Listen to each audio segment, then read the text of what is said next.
আলহামদুলিল্লাহ ওয়াসসালাতু ওয়াসসালামু আলা রাসূলিল্লাহ ওয়া আলা আলিহি ওয়া সাহবিহি ওয়া মান ইহতাদা বিহুদাহ আম্মা বা'দ।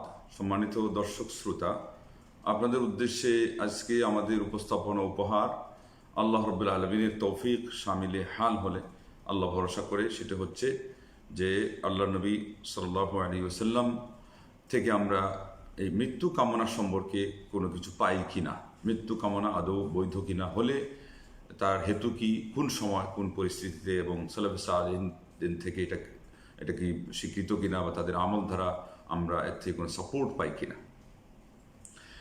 আসুন, আমাদের সমাজে অনেককে আমরা দেখতে পাই, বিশেষ করে যাদের আমল নিজেদের ধারণা অনুযায়ী অথবা তাদের নিজেদের কোনো ভক্ত অনুরক্তদের ধারণা অনুযায়ী খুব ভালো ছিল, তারা এমনও কথা বলেন যে আমরা মরণের জন্য প্রস্তুত এবং মৃত্যুকে আমরা আলিঙ্গন করতে চাই আনন্দ চিত্তে।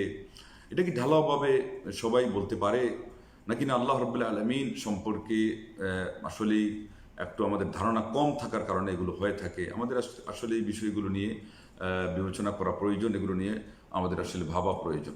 কেননা ঢালাওভাবে আমরা অনেককে দেখতে পাই, তারা অনেক মন্তব্য করে ফেলেন যে মনে হয় যে মরণটা নিয়ে তাদের বিশেষ কোনো ভাবনা নেই, অথবা তারা এমনভাবে প্রস্তুত নিশ্চিত যে আমাদের জান্নাত একেবারে অনিবার্য। ঠিক তদ্রূপ অনেক সময় বলে দেন যে অমুকের জন্যে উজানি অথবা চর্মনাই শেষ পর্যন্ত ইমাম বুখারী তারা রিসিভ করতে আসবেন। মানে আরেকজনের ক্ষেত্রে এটা হলো সুধারণা, যেটা হলো নিশ্চিতভাবে যেন আমরা বলে দিলাম। অথচ বুখারীতে আপনারা হাদিস শুনে থাকবেন যে আল্লাহ নবী সাল্লাল্লাহু আলাইহি ওয়াসাল্লাম মানা করেছিলেন, বলছেন যে আমার কি হবে আমি সেটাই জানি না, অথচ আমি আল্লাহর নবী, তো তোমরা কিভাবে এই ধরনের মন্তব্য করতে পারো? আবার অনেকে দেখা যায় এই মন্তব্যের বিরূপ মন্তব্যটা আবার শক্তভাবে করে ফেলেন, বলেন যে এটা শিরক। আমরা কোরআন ও সুন্নাহর নিরিখে কথা বলবো যে এই জিনিসগুলো যদি না থাকে তাহলে বেশ থেকে বেশি এটা বেদাত হবে এবং এটা হবে আপনার দুঃসাহসিকতা। তো সেই জন্য আসুন আমরা ভূমিকা আর লম্বা না করে মূল বিষয়ে চলে যাই। কিন্তু আমাদের সমাজের একটা প্রেক্ষাপট আপনাদেরকে অবশ্যই বলা দরকার ছিল, আমরা সংক্ষেপে বললাম। অনেককে অনেক ভাষায় আমরা এগুলো বলতে শুনি। তো ইমাম বুখারী রাহিমাহুল্লাহ কাকে নিতে আসবেন? মানে আমাদের ধারণা অনুযায়ী আমরা যে বুখারী দার্স দেই, এতেই কি ইমাম বুখারীর সাথে সম্পর্ক হয়ে গেল? নাকি না বুখারী সহ তার ব্যক্তির উপরে আমরা অনেক কটাক্ষমূলক কথা বলি, এমনকি বুখারীতে যে হাদিসগুলো উনি ওনার নিজের নিয়ে এসেছেন মুহাম্মদুর রাসূলুল্লাহ সাল্লাল্লাহু আলাইহি ওয়াসাল্লামের, সেগুলোকে আমরা নানান ধরনের মন্তব্য দিয়ে আমরা অ্যাভয়েড করার চেষ্টা করি, ছলবল কলাকৌশল আমরা অবলম্বন করি। আবার সময়মতো আমরা যে বলে দিই যে ইমাম বুখারীর মানে আমাদেরকে নিতে আসবেন বা আমাদের অমুক স্কলারকে অমুক সিনিয়রকে, এগুলো আমরা কিসের ভিত্তিতে বলি? আমরা যে আসলে কত অহমিকার মধ্যে ডুবে আছি, ভুল তো আমরা করি, শেষ পর্যন্ত ভুলগুলোকে মানুষের সামনে আবার সাফাই গাওয়ার যে আমাদের একটা বদভ্যাস, সেটা কি শেষ পর্যন্ত আল্লাহর উপর দিয়ে আমরা চালাই দেওয়ার চেষ্টা করছি নাকি কি আমার বুঝে আসে না। সেগুলোর জন্য তো আপনি করবেন, আগে নিজেকে ওইরকম মানিয়ে নেবেন, বুখারীর সাথে মানিয়ে নেবেন, কোরআনের সাথে এইভাবে করে একাকার করে নেবেন, আল্লাহ রসুলের বিধান সাল্লাল্লাহু আলাইহি ওয়াসাল্লাম সকল শর্ত সমাজের কে কি বললো না বললো এগুলোর ঊর্ধ্বে উঠে মানবেন, আমলও করবেন, নিরঙ্কুশভাবে আকীদাকে খাঁটি করবেন, তারপরে তো আশা করতে পারেন। এরপরেও কি আমাদের মতো মানুষ আজকালকার যে অবস্থা আমলে, আল্লাহু আকবার, আমরা কি এইভাবে মানে এত ফরওয়ার্ডলি বলিতে পারি? এটা প্রমাণ যে আমরা আল্লাহকে আসলে চিনতেই পারি নাই। আল্লাহ সম্পর্কে আমাদের মূর্খতা চরমে পৌঁছে গিয়েছে। কোরআন সুন্নাহ সম্পর্কে আমরা নিজেদের ইচ্ছা মতো যেন তেন প্রকারণে ব্যাখ্যাও দিই, আবার আমরা নিজেরা দাবিও করি আমরা কোরআন হাদিস মানি। সময় মতো গালি দিয়ে হাদিস এর উপর আমলকারীদেরকে বলে দিই আহলুল হাদিস, আবার সময় মতো না আমরাও আহলুল হাদিস। এগুলো কি নাটক নাকি? ধর্ম কি নাটক? বুকের উপর হাত বাঁধা, মুঠের উপর সুন্নাহ, আমল করলে ভালো, না করলে কিছুই হবে না, আপনি না বাঁধেন তাও সমস্যা নেই। কিন্তু যেটা যে জায়গায় না সেটা করতে গিয়ে এক একজনকে কত মন্তব্য করতে শুনলাম। একজন বলল যে মহিলারা দুর্বল, এই জন্য বুকের উপর বাঁধার হাদিসও দুর্বল, এগুলো হাদিসের মন্তব্য। আরেকজন শেষ পর্যন্ত বলছে যে আপসে আপ হাত রেখে দিবেন, হাতকে এইভাবে আপনি রাখতে থাকবেন, হাত যেখানে গিয়ে থেমে যাবে ওই জায়গাতেই আপনার হাতের আসন। বাহ, হাদিসের ব্যাখ্যা, মানে উনি ফিকহি মাসআলা বলছে, কত বড় ফিকহি। আরেকজন বলছে যে এই বুকের উপর মহিলারা হাত বাঁধে, এখন পুরুষরাও যদি হাত বাঁধে তাহলে এটা এই মহিলাদের সাথে সামঞ্জস্য হয়ে যাবে, এই জন্য আপনারা নাভির নিচে হাত বাঁধবেন। এগুলো কথা। আজকে আমরা ওইদিকে যাচ্ছি না যে এখানে হাদিসের অবস্থান কি, কোনটা শুদ্ধ কোনটা অশুদ্ধ, কিন্তু একটা মন্তব্য আপনি করবেন এইভাবে, আর এরপরে আপনি বলবেন যে আপনি হাদিসের সাথে সম্পৃক্ত হয়ে গেছেন হাদিসের দার্স দেওয়ার কারণে, ক্লাস দেওয়ার কারণে। এবং আপনার জন্য রিসিভ করতে আসবেন বা আপনার গুরুজনকে ইমাম বুখারীর সেক্ষেত্রে তো বড় বড় মুহাদ্দিসরা দেখেছেন মুহাম্মদ রাসূলুল্লাহ সাল্লাল্লাহু আলাইহি ওয়াসাল্লাম সাহাবায়ে কেরামদেরকে নিয়ে দাঁড়িয়ে আছেন, জিজ্ঞাসা করলেন কেন, যে মুহাম্মদ বিন ইসমাঈল আসতেছে, তাকে রিসিভ করার জন্য আমি আমার সাহাবায়ে কেরামদেরকে নিয়ে দাঁড়িয়ে আছি। এটা কেন? ইমাম বুখারী কি ত্যাগ দিয়েছিলেন আল্লাহর নবী সাল্লাল্লাহু আলাইহি ওয়াসাল্লাম হাদিসের জন্য। আজকে ওই বুখারীর ন্যূনতম কদর আমাদের সমাজে আছে? বাস্তবিক ক্ষেত্রে এমনি না, মুখে মুখে না, সময়ের সুযোগে না। তারপরে আপনার ওই খতমে বুখারীর আনুষ্ঠানিকতা এবং সেটাকে কেন্দ্র করে নিজেদের যে আরো কত কিছু আছে, ওলা ফাইলের বিষয়, টেবিলের নিচেরটা, ওটা আমি ফাঁস করছি না, এই কারণে না। এগুলো হলে তো প্রহসন হবে, ধোঁকাবাজি হবে, প্রতারণা হবে। না ইমাম বুখারীর সাথে সম্পৃক্ততা থাকবে, না বুখারী যার হাদিসের জন্য সারা জীবন পণ এই সাধনা করে সারা বিশ্বকে এমন একটা কিতাব উপহার দিয়ে গেছেন, সেই মুহাম্মদুর রাসূলুল্লাহ সাল্লাল্লাহু আলাইহি ওয়াসাল্লামের সাথে আপনাদের দেখা হবে। হাউজে কাউসারের পানি তো পান করতে দেওয়া হবে না, হাঁকিয়ে নিয়ে যাওয়া হবে যারা নবী সাল্লাল্লাহু আলাইহি ওয়াসাল্লামের আদর্শের সাথে বিরুদ্ধাচরণ করেছিল। আসলে আজকে আমরা একটা মাসআলা বলি যে কখন একজন মানুষ মরণকে এইভাবে বরণ করার জন্য, অন্তত মানুষের সামনে বলতে গেলেও আপনি আল্লাহকে ভয় করবেন না, আপনার কতটুকু প্রস্তুতি আছে এবং কতটুকু ইসলাম বলেছে কোন পরিস্থিতি এটা বলা যায়। আল্লাহ নবী সাল্লাল্লাহু আলাইহি ওয়াসাল্লাম তো প্রথমেই নিষেধাজ্ঞা জারি করেছেন, এটা বুখারী 5671, মুসলিম 2680। লা ইয়াতামান্নায়ান্না আহাদুকুমুল মাউত লিদুররিন আসাবাহ। কারো যদি কোনো সমস্যা দেখা দেয়, বিপদ আপদ মুসিবত অসুখ বিসুখ, এটার কারণে সে যেন মৃত্যু কামনা না করে। ফাইন কানা লাবুদ ফাইলান ফালিয়াকুল আল্লাহুম্মা আহইনি মা কানাতিল হায়াতু খায়রান লি ওয়া তাওয়াফানি ইযা কানাতিল ওয়া তাওয়াফানি মা কানাতিল ওয়াফাতু খায়রান লি, অথবা ইদা ওয়াতাওয়াফানি ইদা আলিমতাল ওয়াফাতা খায়রান লি, এই ধরনের শব্দ আসছে। আল্লাহ, আর যদি কামনা করবেন না বলার পরে শেষে কি বললেন, যদি কামনা করতেই হয়, যদি তার কোনো পরিস্থিতি তাকে বাধ্য করে, এবং শেষে আসবে যে কি কারণে করা যায়, তখন সে বলবে, তাও কিভাবে, আদব সহকারে, যে আল্লাহ তুমি আমাকে যতদিন পর্যন্ত বেঁচে থাকার মধ্যে কল্যাণ আছে বাঁচিয়ে রাখো, আর যেদিন তুমি জানবে, এটা হলো মা আলিম তাল হায়াত খায়রান লি মা কানাত না, যতদিন পর্যন্ত তুমি জানবে যে আমার বেঁচে থাকার মধ্যে কল্যাণ আছে আমাকে বাঁচিয়ে রাখো, আর যেদিন পর্যন্ত আমার মরণকে তুমি জানো যে মারা যাওয়াই আমার জন্য কল্যাণকর, তাহলে তুমি আমাকে মরণ দিয়ে দিও। আচ্ছা, এখান থেকে ইমাম নববী রাহিমাহুল্লাহ বলেছেন, এবং তিনি এটাকে বাবু সবর, ধৈর্যের অধ্যায় নিয়ে এসেছেন। তার মানে কি, ধৈর্য ধরার কথা এখানে আসল। এবং যদি আপনি ধৈর্য না ধরতে পারেন, এটাকে বলা হয় জাযা। আপনি জন্য কি করলেন, অতিষ্ঠ হয়ে গেলেন, হাউতাস করে আপনি ওই বিপদে ধৈর্যের সময় দোয়া করলেন, তাইলে ওই সময় করা যাবে না। বরং তিনি মানা করেছেন, লাম ইউবিহ লিদ-দুররি ফাইন্নাহু মিনাল জাযই, কোনো বিপদের কারণে দোয়া এইভাবে মৃত্যু কামনা করাকে বৈধতা দেওয়া হয় নাই, কারণ এটা হলো অতিষ্ঠ হওয়া, হাউতাস করার ভিতরে শামিল। এরপরে বলেছেন যে সালাফে সালেহিন থেকে যেটা এসেছে, এটা হলো কোনো ফিতনার আশঙ্কার কারণে, সেই জন্য দোয়া এবং হাদিস আমরা বলবো সেটা থেকে দলিলটা নেওয়া হয়েছে। সালাফে সালেহিনদের মধ্যে ইমাম আহমদ বিন হাম্বল, ইমাম বুখারী, এইভাবে আরো অনেকের কাছ থেকে পাওয়া যায় যে তারা বিশেষ সমস্যায় কি বলেছেন, মরণের কথা আল্লাহর কাছে চেয়েছে। ইমাম বুখারী বলেছেন, দাকাত আলাইয়াল আরদু বিমা রাহুবাত, জুলুম বিভিন্ন পর্যায়ে যখন শুরু হয়েছে, তখন বললেন যে এই পৃথিবী প্রশস্ত হওয়া সত্ত্বেও আমার জন্য সংকীর্ণ হয়ে গেছে, তাইলে তিনি চাইলেন আল্লাহর কাছে, যে আল্লাহ তুমি আমাকে তোমার দিকে উঠিয়ে নাও। তাহলে বিশেষ ওই পরিস্থিতিতে বলা যায়, দিনের ক্ষেত্রে আমি ফিতনায় আক্রান্ত হব, আমার ক্ষতি হয়ে যাবে, তারপরে না জানি ইমান হারা হয়ে যেতে পারি, কোনো ধরনের পাপে পড়ে যেতে পারি, সেই সময় শুধুমাত্র মরণ কামনা করা যাবে। তাছাড়া কি বোঝা গেল, আমি প্রস্তুতি একেবারে আমার খুব হয়ে গেছে, মরণ আসলে আমি একেবারে বরণ করে নিচ্ছি জান্নাত, মানে মনে হচ্ছে জান্নাত চোখের সামনে, এইভাবে বলা তো এটা অন্তত আমাদের জন্য না। কিছু কিছু পাওয়া যায় সালাফে সালেহিনদের থেকে, তারা হেসেছেন। আলেম সারা বিশ্বের মধ্যে 3 আঙ্গুল বলতে গেলে 3 নম্বরে পড়ে যাবেন। মোহাম্মদ বিন সালেহ আল উসাইমিন রাহিমাহুল্লাহকে যখন ডাক্তাররা বলেছিল যে আপনাকে ক্যান্সার পেয়েছে, তখন তিনি হেসে দিয়েছিলেন। তো তারা বললো যে ক্যান্সার হওয়ার মানে তো হলো কিছুদিনের ভিতরে মারা যাবে, তো হাসলেন কেন? তো উনি বললেন যে আমি তো আমার রবের সাথে সাক্ষাতে আমি লালায়িত, আমি ইচ্ছুক, আমি আসক্ত, আমি অভিলাষী, আমি অনুরক্ত। আল্লাহু আকবার, আমি অনুরাগী। আল্লাহু আকবার, কেমন আলেম ছিলেন, কেমন তাকওয়া ছিল, কি ধরনের। উনি যদি শেখুল ইসলাম সম্পর্কে বলেন যে শেখুল ইসলামের ইলম হলো দলিলুল কারামা, কারামতের কোথায় সেই উজুড়ি বুজুড়ি থেকে আপনারা দলিল খুঁজেন। শেখুল ইসলামের ইলমকে শেখুল মোহাম্মদ বিন সালেহ আল উসাইমিন বলছেন এটা হলো কারামত, যে আল্লাহ একজন মানুষকে এত ইলম দিতে পারে। আর আজকে পরবর্তীদের জন্য আমরা যদি বলি ইলম কারামত, ইলমের মধ্যে আপনার গভীরতা কারামত, ইলমের মধ্যে প্রশস্ততা সাগরের মতো কারামত, ইলমের মধ্যে মধ্যে সূক্ষ্মদর্শিতা কারামত। শেখুল ইসলামের ইলমের পাশে যদি ইবনুল কাইয়িমের ইলমকে রাখা যায়, তাহলে শেখ আব্দুর রাজ্জাক আফিফি বলেছিলেন যে শেখুল ইসলাম প্রাচীরের কাছে এসে ওটাকে ধাক্কা দিয়ে ফেলে দেন, এটা হলো বাতিলের প্রতিবাদ করার ধরন। আর ইবনুল কাইয়িম এক একটা ইট করে খুশিয়ে খুশিয়ে সেটা তিনি ফেলে দেন। এইভাবে হলো ইবনুল কাইয়িমের ইলম। এইভাবে বিন বাজের ইলম আর যদি ইবনুল উসাইমিনের ইলমকে তুলনা করা যায়, ইবনুল উসাইমিন তাহকিকের ক্ষেত্রে, তাদকিকের ক্ষেত্রে, সূক্ষ্মদর্শিতা এবং একটা বিষয়ের চুলচার ব্যাখ্যার ক্ষেত্রে তার উদাহরণ ইবনুল কাইয়িমের সাথে। আল্লাহ, এটা একটা কারামত। এই বয়সে এই যুগে মানুষ এত ইলম আয়ত্ত করতে পারে। এই তিনজনই হলেন ইলমের ক্ষেত্রে ইলমের মাধ্যমে কারামতের উদাহরণ। তার মধ্যে উনি একজন উল্লেখযোগ্য। আল্লাহু আকবার। হেসেছিলেন তো সেটা অন্য পারপাসে, অন্য ধারায়, অন্য স্টাইলে। এবং কেমন আলেম বিশ্বের মধ্যে, বললাম না যে আঙ্গুলি 3টা করলে বা 5টা করলে অন্তত এর মধ্যে একটাতে একটা না পড়ে যাবে। আমাদের কি অবস্থা? ধামা চাপা, দানাই ফানাই, কোরআন ও সুন্নার সাথে প্রহসন, কোরআন সুন্নার অনুসারীদের সাথে শত্রুতা, ওপেন নানান ধরনের বেদাতি গাল গল্প। এই যে মৌলভী যিনি এই কথা বলেছেন, কারামতের নামে কত বাজে কথা তারা বলে।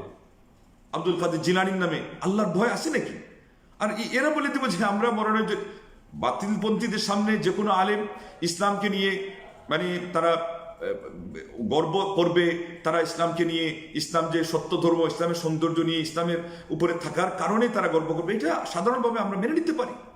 কিন্তু যেখানে মরণের কথা সেখানে আপনি কোনো সেই আকীদা এর সাথে আলিঙ্গন করেনই নেই, বরণই করেন নেই, আপনারা তো আস্ফালন কেন? এটা তো মানায় না। একটু একটু একটু নিজেদের এই মাথাটাকে একটু ঝুঁকিয়ে একটু বক্ষ দেশের দিকে একটু দিয়ে একটু চিন্তা করেন। আল্লাহু আকবার।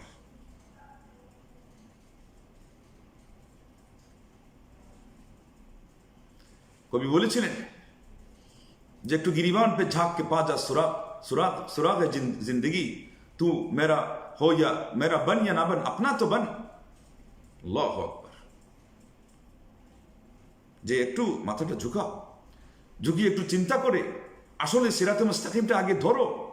তুমি আমার হো আর না হো, আমার কথা মানো আর না মানো, আপনা তো বন, নিজের মুক্তির পথটা তো আগে ধরো। তো যাদের আকীদার মধ্যে এত আবর্জনা, আশআরী, মাতুরিদি, গর্ব করে আমরা বলি এই আকীদা, আহলুস সুন্নাহ ওয়াল জামাতের আকীদা নিয়ে অনীহা, নানান ধরনের আপনার বিতৃষ্ণা, বিশুদ্ধার, তারা তো এই ধরনের কথা বলতে পারে না। আবার এই এসে যাবেন, তমুক এসে যাবেন। তোমাদের তো জিনের সাধনা, জিনের সাথে খেলানেলা আছেই, তো তোমাদের যাদের খেলানেলা ছিল তাদেরটা হতে পারে। ইমাম বুখারীর নাম নাও কিভাবে? একটু তো আল্লাহকে ভয় করো। যাক, আমাদের এদেরকে নিয়ে সময় বেশি নষ্ট করার মানে প্রাসঙ্গিকতা মনে করি না। আল্লাহর কাছে হেদায়েতের দোয়া করি, আল্লাহ রাব্বুল আলামিন বুঝ দান করুক। দরদ তো সবার জন্য রাখতেই হয়, কিন্তু পরিস্থিতি যখন বিপদ সীমা গড়িয়ে যায় তখন সেটাকে সময় দেওয়া বেশি সমীচীন মনে করা হয় না। এই প্রসঙ্গে আমরা বরং একটা মাসআলা আমরা চর্চা করছি, যেটা নিয়ে সূচনা করলাম, সেটার একটু আমরা সামনের দিকে অগ্রসর হই এবং এখানে আরো চমকপ্রদ কিছু কথা আছে। আল্লাহু আকবার। তাহলে আল্লাহ নবী সাল্লাল্লাহু আলাইহি ওয়াসাল্লাম তো এটা বলেছেন, ওই যে বললাম যে যাকে তাকে তো এটা চাওয়া দরকার নেই, বরং আমাদের যাদের আমলে ত্রুটি আছে আমাদের উচিত হলো আল্লাহর কাছে আরো বেশি আয়ু চাওয়া। এবং তালহা রাদিয়াল্লাহু তাআলা হাদিস থেকে আমরা কি পেলাম? যে 1 বছর পরে মারা গেছেন, তো যিনি শহীদ হয়ে মারা গেছেন 1 বছর আগে, তারও আগে এই লোকের জন্য জান্নাতের আপনার ফটক খুলে দেওয়া হয়েছে। কেন? আল্লাহ নবী সাল্লাল্লাহু আলাইহি ওয়াসাল্লাম বললেন যে 1 বছর সময় পেয়ে সে তো নানা ধরনের ইবাদত করেছে, তার মধ্যে 1 মাস অবিরাম রোজা রেখেছে এবং কত নামাজ পড়েছে। আল্লাহু আকবার। আর তিরমিজির হাদিসের মধ্যে আসছে 2330 সিরিয়ালে যে খায়রুন নাস মান তালা উমরুহু ওয়া হাসুনা আমালুহু ওয়া শাররুন নাস মান তালা উমরুহু ওয়া সাআ আমালুহু। সর্বোত্তম মানুষ তোমাদের মধ্যে সেই যার আয়ু বৃদ্ধি পায়, দীর্ঘায়ু হয় এবং তার আমল ভালো হয়। আর তোমাদের মধ্যে নিকৃষ্ট মানুষ সেই যার আয়ু দীর্ঘায়ু হয় কিন্তু তার বয়স দীর্ঘায়ু হয় কিন্তু তার আমল নষ্ট হয়। তাইলে আমল ভালো হওয়াটা, বয়োবৃদ্ধ হওয়া পর্যন্ত এটা আমাদের ভালো, এটা আমাদের কল্যাণের জন্যে। যখন তখন যে কেউ তো মৃত্যু কামনা করবে, আর এখনই আমরা মরার জন্য খুবই প্রস্তুত। এই ধরনের মানে এমন যাকে বলা হয় এই একেবারে নির্ভয় হয়ে যাওয়া, এটা তো সবার জন্য মানায় না। আসুন আমরা কখন তাইলে মৃত্যু কামনা করা যায়? একটা নাতি দীর্ঘ হাদিসের মধ্যে এসেছে যে যখন ফিতনার আশঙ্কা হয়, ওয়া ইযা আরাদতা বিকওমিন ফিতনা ফাতাওয়াফানি গায়রা মাফতুন। সুনান তিরমিজি 3235 নম্বর সিরিয়ালে আসছে, আল্লাহ যখন কোনো জাতিকে তুমি কোনো ধরনের বিপর্যয়, ফিতনা, ফাসাদ এবং এখানে উদ্দেশ্য হলো ধর্মীয় দিক থেকে বেদাতের মধ্যে আক্রান্ত করবে, এই ধরনের কোনো একটা ফয়সালা যদি হয়, তাইলে আমাকে তুমি আক্রান্ত করার আগে উঠিয়ে নাও। এই কথাটা বুঝতে পারলেই তো আর এই বেদাতের মধ্যে যারা হাবুডুবু খাচ্ছে তাদেরকে এই মৃত্যু কামনা করা এইভাবে আর যার তার ব্যাপারে যে কোনো মন্তব্য করা মুঠেই আসতো না। ভয়ে কাতর হয়ে তারা থপ হয়ে যেত, তারা চেয়ার ছেড়ে পড়ে যেত। আসুন এই হাদিস বলছিলাম যেখানে আমাদের আরো আকর্ষণীয় বিষয় আছে সেটা আমরা বলি। অনেক লম্বা হাদিস এবং হাদিসটা শেষ পর্যন্ত ইমাম আহমদ হাম্বল বর্ণনা করেছেন 3484 সিরিয়ালের মধ্যে, দারিমি তার সুনান কিতাবের মধ্যে 2195 সিরিয়ালে, তবরানি আর দোয়া কিতাবে 1416 সিরিয়ালে, ইবনু আবু আসিম আর সুন্নাহ কিতাবের 470 সিরিয়ালে, দারাকুতনি আর দোয়া এর মধ্যে দারাকুতনি ওটা হলো তারপর দারাকুতনি আর রুইয়া কিতাবের মধ্যে 257 সিরিয়ালের মধ্যে এটা উল্লেখ করেছেন এবং এটার বিভিন্ন সনদকে ইমাম আহমদ হাম্বল বিশুদ্ধ বলেছেন। বিভিন্ন সনদের যে ধারা সেগুলোকে ইমাম বুখারী থেকে ইমাম তিরমিজি তার 3235 সিরিয়ালে তার সুনান তিরমিজির মধ্যে বিশুদ্ধ কথা উদ্ধৃত করেছেন যে তিনি বিশুদ্ধ বলে মন্তব্য করেছেন। ইমাম ইবন আলবানী রাহিমাহুল্লাহ তার সিলসিলাতুস সহিহা 3169 এই সিরিয়াল এই হাদিসটাকে তিনি বিশুদ্ধ বলেছেন। এবং আহমদ হাম্বলের কথাটা মন্তব্যটা ব্যক্ত করা হয়েছে ইবনু আদি আল কামিল কিতাবের 8ম খণ্ডের 61 পৃষ্ঠায়। তো সেই জন্য আমরা এই হাদিসটা বলছি, যদিও এই হাদিসটা নিয়ে অনেকে মুস্তারিব বলেছেন, তার মানে এর মধ্যে আপনার অসংলগ্নতা আছে এবং শব্দের মধ্যে হাদিসের বিভিন্ন আপনার বাক্যের মধ্যে টেক্সটগুলোর মধ্যে সাংঘর্ষিকতা আছে, এর ভিত্তিতে অনেকে দয়ীফ বলেছিলেন। কিন্তু আমরা আগেই আপনাদেরকে যারা বিশুদ্ধ বলেছেন তাদের কথা উল্লেখ করে ফেললাম। এবং সেই সাথে আপনার ইমাম ইবনু রাজব রাহিমাহুল্লাহ একটি বই লিখেছেন ইখতিয়ারুল আউলা ফিমা ইখতাসিমু ফিহিল মালাউল আ'লা। এই কিতাবের মধ্যে তাহকিক সহ যিনি নিরীক্ষণ করেছেন এর 34 থেকে 36 পৃষ্ঠার মধ্যে তিনি নাতি দীর্ঘ আলোচনা করে হাদিসের ব্যাপারে মন্তব্য ব্যক্ত করেছেন। অত্যন্ত গুরুত্বপূর্ণ যে হাদিসটা গ্রহণযোগ্য এবং বিশুদ্ধ। এই হাদিসের মধ্যে কি এসেছে? আল্লাহু আকবার। একদিন আল্লাহ নবী সাল্লাল্লাহু আলাইহি ওয়াসাল্লাম ফজর নামাজে আমাদের থেকে তিনি বাড়িত হয়ে গেলেন, মানে আটকা পড়ে গেলেন, আসলেন না। আরেক বর্ণনায় আসছে তাকে দেখা গেল যে চেহারা অত্যন্ত সমুজ্জ্বল হাস্যোজ্জ্বল চেহারা। তারপরে আল্লাহ নবী সাল্লাল্লাহু আলাইহি ওয়াসাল্লাম এসে আমরা ভয় পেয়ে গেলাম যে সূর্য উদিত হয়ে যায় কিনা। আল্লাহু আকবার। তারপরে আল্লাহ নবী সাল্লাল্লাহু আলাইহি ওয়াসাল্লাম জন্য ইকামত দেওয়া হলো, নামাজ অতি সংক্ষেপে আদায় করলেন এবং বললেন যে তোমরা তোমাদের জায়গায় বসে থাকো। আল্লাহু আকবার। তারপরে তিনি বললেন যে গত রাতে আমি কিয়ামুল লাইল করলাম, রাতে নামাজ পড়লাম ওযু করে এবং এরপরে আমার মধ্যে তন্দ্রা দেখা দিল। তারপরে কি হলো, আমার শরীরটা ভারী হয়ে গেল, ভারীত্ব অনুভব করলাম। ফাইদা আনা বিরব্বি, হঠাৎ আমি আমার রবকে দেখলাম। আল্লাহু আকবার। তাইলে এক বর্ণনায় এই নামাজের মধ্যেই, আরেক বর্ণনায় আসছে এটা স্বপ্ন যুগে হয়েছে। আর এখানে তন্দ্রা দেখলে মনে হয় যে স্বপ্ন হতে পারে, আর এটা বুঝবেন না যে নবীদের তাইলে নামাজ গেল কোথায়। না, নবীদের ঘুম আসলেও কিন্তু ওনাদের চক্ষু বন্ধ হয়, ওনাদের অন্তর কি থাকে, খোলা থাকে। তাইলে ওই অবস্থায় যদি আমরা এটাকে নিদ্রা ধরি, তন্দ্রা না ধরেও, তাও বুঝতে হবে যে আল্লাহ নবী সাল্লাল্লাহু আলাইহি ওয়াসাল্লাম নামাজ চালু থাকা এটা বিশুদ্ধ। কেননা নবীদের কি হয়, এই নিদ্রার মধ্যেও অন্তর্চক্ষু খোলা থাকে। তারপরে কি বললেন, এখানে আরো অনেক কথা আছে, সময় কম, এর জন্য আমরা চলে যাচ্ছি। আল্লাহ নবী সাল্লাল্লাহু আলাইহি ওয়াসাল্লাম যখন আল্লাহকে দেখলেন, আল্লাহু আকবার, সুশ্রী চেহারা, এগুলো আসছে, আরো অনেক কথা আসছে। তখন আল্লাহ পাক তাকে প্রশ্ন করলেন ফিমা ইয়াখতাসিমু ফিহিল মালাউল আ'লা। হে নবী, আপনি উত্তর দিন যে এই বিশেষ ফেরেশতারা, আমার সভাসদবৃন্দরা কোন বিষয় নিয়ে তারা মতানৈক্য করে, মানে আমলনামা লিখতে গিয়ে তারা কোনটা নিয়ে ঝগড়া করে। তিনি বললেন যে ফিল কাফারাত, যেগুলো হলো প্রায়শ্চিত্ত, সেগুলো নিয়ে। তখন আল্লাহ পাক বলেন অমাহুন, সে কাফারাত গুলো কি কি? তখন আমাদের নবী সাল্লাল্লাহু আলাইহি ওয়াসাল্লাম উত্তর দিলেন, তিনি বললেন যে এগুলো হলো মাশয়ুল আকদামি ইলাল মাসাজিদ ওয়া কাসরাতুল খুতা ইলাল ওয়াল জুলুসু ফিল মাসাজিদ বা'দা আস-সালাওয়াত। তারপর ইসবাগুল উযু ফিল মাকরুহাত, মাশয়ুল আকদামি ইলা আস-সালাওয়াত, নামাজের দিকে পায়ে হেঁটে যাওয়া এবং নামাজ হয়ে যাওয়ার পরে মসজিদে বসে থাকা। আর হলো কষ্ট হওয়া সত্ত্বেও, মানে শীত মৌসুমে প্রচন্ড শীতও অথবা যে কোনো কারণে যার কষ্ট হচ্ছে কিন্তু রোগ সুখ হওয়ার আশঙ্কা নেই, সেটা হতে মাপ আপনারা জানেন, তাই এমন করবে। তো কষ্ট হলেও শীতের মৌসুমে সে কি করবে, ওযু করবে। এটা নিয়ে তারা ফেরেশতারা ঝগড়া করেন, মানে কে কার আগে আমলনামা লিখবেন। আল্লাহু আকবার। তারপরে বলেন সুম্মা তারপরে কি? তখন আল্লাহ নবী সাল্লাল্লাহু আলাইহি ওয়াসাল্লাম বললেন আত-তাআম ওয়া লিনুল কালাম ওয়াস সালাতু বিল লাইলি ওয়ান নাসু নিয়াম। মানুষকে খাবার খাওয়ানো এবং নরম ভাষায় কথা বলা, মিষ্টভাষী হওয়া এবং মানুষ ঘুমিয়ে গেলে নামাজ পড়া, মানে তাহাজ্জুদের নামাজ পড়া। তখন আল্লাহ পাক নিজে বললেন সাল, তুমি আমার কাছে চাও। আল্লাহ নবী সাল্লাল্লাহু আলাইহি ওয়াসাল্লাম তখন চাইলেন আল্লাহুম্মা ইন্নী আসআলুকা ফি'লাল খায়রাত ওয়া তারকাল মুনকারা ওয়া হুব্বাল মাসাকিন ওয়া আন তাগফিরা লি ওয়া তারহামানি ওয়া ইযা আরাদতা বিকওমিন ফিতনাহ ফাতাওয়াফানি গায়রা মাফতুন। আল্লাহুম্মা ইন্নী আসআলুকা হুব্বাক ওয়া হুব্বা মান ইউহিব্বুক ওয়া হুব্বা আমালিন ইউকাররিবুনি ইলা হুব্বিক। অনেক লম্বা দোয়া। তো এই জায়গাতে রেফারেন্স তো আপনারা আগে শুনেছেন, এখানে যে কথাগুলো আসছে তার মধ্যে সর্বপ্রথম কি চাওয়া হচ্ছে যে আল্লাহর ভালোবাসা চাওয়া হচ্ছে। আল্লাহর ভালোবাসা, আল্লাহু আকবার, এমন একটা বিষয়, এর চেয়ে সৌভাগ্যের জিনিস আর কিছুই নেই। যে আপনি আল্লাহর ভালোবাসা পাওয়ার বিষয়টা যদি এর ব্যাপারে আশ্বস্ত হন, তো এর চেয়ে আনন্দের বিষয় আর কি আছে। তো এই জন্য আপনি আল্লাহর কাছে চাচ্ছেন যে আল্লাহ আপনার জন্য আমাকে ভালোবাসা, সেটা চাই। এর অর্থের মধ্যে এটাও আছে যে আমিও আপনাকে ভালোবাসতে পারি, সেই তৌফিকও চাই।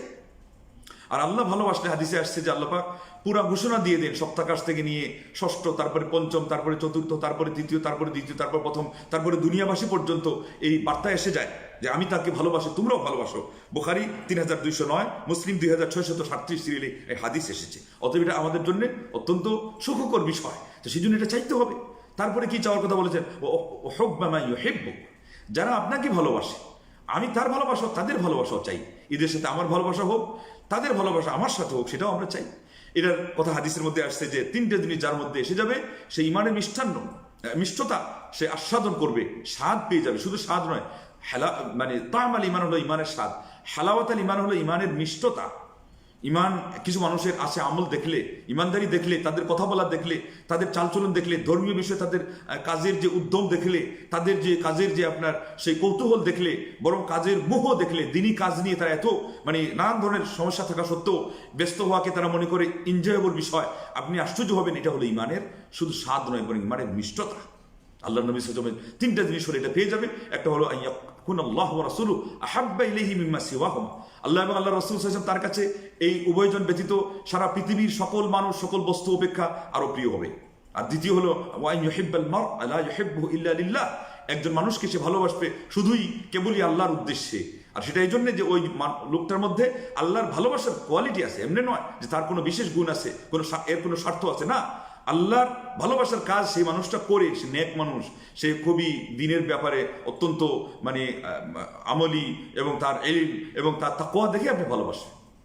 3 নম্বর হলো যে সে অপছন্দ করবে কুফরি থেকে আল্লাহ তাকে নিষ্কৃতি দেওয়ার পরে আবার ফিরে যাওয়াকে এমনভাবে, যেমনভাবে অগ্নিকুণ্ডে নিক্ষিপ্ত হওয়াকে সে অপছন্দ করে। অতএব যে মানুষ আপনি আল্লাহকে ভালোবাসে, আল্লাহ থেকে ভালোবাসেন, তার সাথে মহব্বতের কথা আল্লাহ নবী সাল্লাল্লাহু আলাইহি ওয়াসাল্লাম বললেন, এটার মাধ্যমে যদি আপনি এটা আনতে পারেন নিজের মধ্যে, ইমানের নিষ্ঠতা পেয়ে যাবে। তো এই জন্যে হুব্বা মা ইউহিব্বুক, যে তোমাকে ভালোবাসে আমি তার ভালোবাসা চাই। তারপরে হুব্বাল মাসাকিন, এটাও আসছে মিসকিনদের ভালোবাসা। আল্লাহু আকবার। একটা হাদিসে আসছে যে আল্লাহ আমাকে জীবিত রাখো মিসকিনদের সাথে, মৃত্যুও দাও মিসকিনদের সাথে, হাসরের উপর মিসকিনদের সাথে। এটা নিয়ে কথা আছে আবু দাউদ সহ অন্যান্য কিতাবে, এই জন্য আমি বলছি না, যদিও বা তার অর্থ বিশুদ্ধ। কারণ আরেকটা হাদিসে আসছে তিরমিজি 3252 সিরিয়ালে আল্লাহ নবী সাল্লাল্লাহু আলাইহি ওয়াসাল্লাম মা জান আয়েশাকে বলছেন, ইয়া আয়েশা আহিব্বিল মাসাকিন, তুমি মিসকিনদেরকে ভালোবাসো। আল্লাহু আকবার। তুমি মিসকিনদেরকে ভালোবাসো, কারিবিহিম, এদেরকে তোমার কাছে করো, কাছে টানো, তুমি তাদের কাছে যাও, পাশে দাঁড়াও। এটা যদি করো ফাইন্নাল্লাহা ইউকাররিবুকি ইয়াওমাল কিয়ামাহ, এর বিনিময়ে আল্লাহ তোমাকে কিয়ামতের দিন তার কাছে করবেন, তার নৈকট্য লাভে তোমাকে ধন্য করবেন। আল্লাহু আকবার। এই জন্যে এগুলো আমাদেরকে চাইতে হবে এবং এই বিষয়ে আমাদেরকে সজাগ এবং সচেতন হতে হবে। তো যাই হোক, এই হাদিস থেকে আমরা যেটা পাইলাম যে শেষে আল্লাহ নবী সাল্লাল্লাহু আলাইহি ওয়াসাল্লাম বলছেন ইন্নাহা হাক্কুন, এই কথাগুলো যে দোয়াটা আপনারা শুনেছেন হাদিসের মধ্যে, এটা চিরসত্য কথা। আর আল্লাহ নবী সাল্লাল্লাহু আলাইহি ওয়াসাল্লাম দোয়া করলেন, আল্লাহ সাপোর্ট দিলেন, আল্লাহ এটা কবুল করলেন বলে তো এখানে পাওয়া গেল। সেই জন্য তিনি সংবাদ দিচ্ছেন, আমি যে কথাগুলো আল্লাহর কাছে চেয়েছি এই সব হলো সত্য, চিরসত্য। ফাদরুসুহা, হে আমার উম্মত তোমরা এটা নিয়ে চর্চা করো, এটার অনুশীলন করো। এমনকি সুম্মা তাআল্লামু, আরেক হাদিসে আসছে, অন্য শব্দে আসছে আল্লিমুহান নাস, অন্যদেরকে শিক্ষা দাও। তো আল্লাহ নবী সাল্লাল্লাহু আলাইহি ওয়াসাল্লাম শিক্ষা দিয়েছেন মুআয ইবনে জাবালকে, তিনি শিক্ষা দিয়েছেন সালেহীকে, এই ধরনের একটা বর্ণনা আসছে, তিনি তার শিষ্যদেরকে। তো আমরাও একজন আরেকজনকে শিক্ষা দিব নামাজ পড়ার পরে, যেমন মুআয ইবনে জাবালের একটা হাদিসে তিনি শিক্ষা দিয়েছিলেন নামাজের পরে তার হাত চেপে ধরে, এবং এটা মুসাফাহা নয়, এটা হলো ভালোবেসে ছাত্রকে শিক্ষক হাত চেপে ধরেন। আমাদের একদল এটা দিয়ে মুসাফার দলিল নিয়েছে, 2 হাতে মুসাফা না। শিক্ষা দিতে গিয়ে তাসাউদ শিক্ষা দিতে গিয়ে ইবনে মাসউদ থেকে এসেছে 2 হাতের, নবীর 2 হাতের মাঝে ইবনে মাসউদের 1 হাত ছিল, তাই ওনার 1 হাত কেন? এটা বেয়াদবি হয়ে যায় না? তো এই জন্য মুআয ইবনে জাবালের 1 হাত চেপে ধরে আল্লাহ নবী সাল্লাল্লাহু আলাইহি ওয়াসাল্লাম 2 হাত দিয়ে বলেছিলেন, আল্লাহুম্মা ফালা তাদআন্না আন তাকুলা দুবারা কুল্লি সালাহ আল্লাহুম্মা আইন্নি আলা যিকরিক ওয়া শুকরিক ওয়া হুসনি ইবাদাতিক। এই দোয়া আমরা শিখব এবং এটাও মুআয ইবনে জাবালের হাদিস, এটাও আমরা শিখব। ওখানে আপনি কি বলছেন যে আল্লাহ আমি তোমার কাছে সাহায্য চাচ্ছি, আমাকে তুমি সহযোগিতা করো তোমার জিকিরের ক্ষেত্রে, তোমার শুকরিয়া আদায়ের ক্ষেত্রে এবং উত্তম পন্থায় তোমার ইবাদত করার ক্ষেত্রে। ওইটাও আমরা শিখব, আমল করব, অন্যদেরকেও শিক্ষা দিব। যেহেতু আল্লাহ নবী সাল্লাল্লাহু আলাইহি ওয়াসাল্লাম মুআযকে বলতেন আমি তোমাকে ভালোবাসি, অতএব তোমার জন্য আমার এই ওসিয়ত, এটা তুমি অবশ্যই রাখবে। আমরাও আমাদের ভক্তদেরকে, শিষ্যদেরকে, সন্তান সন্ততিদেরকে, আমাদের অধীনস্থদেরকে, এমনকি ফ্যামিলিতে আপনার পিতামাতা বৃদ্ধ হয়ে গেছেন, তারা এগুলো শিখেন নাই, এই সমস্ত দোয়া, এই সমস্ত জিকির আজকার এবং এই সমস্ত স্মরণীয় কথা, আল্লাহ নবী সাল্লাল্লাহু আলাইহি ওয়াসাল্লামের মুখ নিষিদ্ধ বাণী, জান্নাতি বাণী, মণিমুক্তা হীরা প্রবাল পণ্য অপেক্ষা মূল্যবান, এগুলো আমরা শিক্ষা দিব এবং নিজেরা এর আগে আমল করব। আল্লাহ পাক আমাদেরকে তৌফিক দান করুন, আমিন। ওয়া আখিরু দাওয়ানা আনিল হামদুলিল্লাহি রাব্বিল আলামিন। ওয়াসসালামু আলাইকুম ওয়া রাহমাতুল্লাহি ওয়া বারাকাতুহু।